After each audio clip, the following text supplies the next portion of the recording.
Hello বন্ধুরা, সবাইকে নমস্কার। আজকে রান্না করব গলদা চিংড়ি আলু দিয়ে, ক্যাপসিকাম দিয়ে আর পেঁয়াজ দিয়ে একটু অন্যরকম রান্না করব। তো আলুটা ফুড কালার দিয়ে সিদ্ধ করে নিয়েছিলাম, লাল করে ভেজে নেব।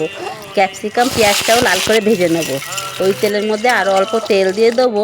নুন হলুদ মাখানো চিংড়ি মাছটা লাল করে ভেজে নেব। চিংড়ি মাছটা লাল করে ভাজছে, মনে হচ্ছে ভাজা চিংড়ি এক্ষুনি খেয়ে নিই। 4 চামচ মতন আদা রসুন বাটা দিয়ে দেবো, পরিমাণ মতন নুন দিয়ে দেবো, 8 চামচ হলুদ, 2 চামচ লঙ্কার গুঁড়ো দিয়ে দেবো। ফেটানো দইটা দিয়ে ভালো করে কষে নেবো। ভালো করে কষে নিয়ে 8 চামচ ধনের গুঁড়ো দিয়ে ভালো করে কষে নেবো। টেস্ট অনুযায়ী চিনিটা দিয়ে দেবো। ভেজে রাখা আলুটা দিয়ে ভালো করে কষে নেবো। ভেজে রাখা ক্যাপসিকাম আর পেঁয়াজটা দিয়ে ভালো করে কষে নেবো। ভালো করে কষা হয়ে গেলে পরিমাণ মতন জল দিয়ে দেবো।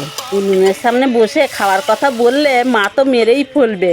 কেন, উনুন তো হচ্ছে মা লক্ষ্মী, ওই জন্য খাবার কথা বলতে নেই। ঝোল ফুটে আসলে কেটে রাখা টমেটো, ছেঁড়া কাঁচা লঙ্কা দিয়ে কিছুক্ষণ ঢাকা দিয়ে দেবো। চিংড়ি মাছ রান্না হয়ে গেছে, গরম মশলা ছড়িয়ে নামিয়ে দেবো।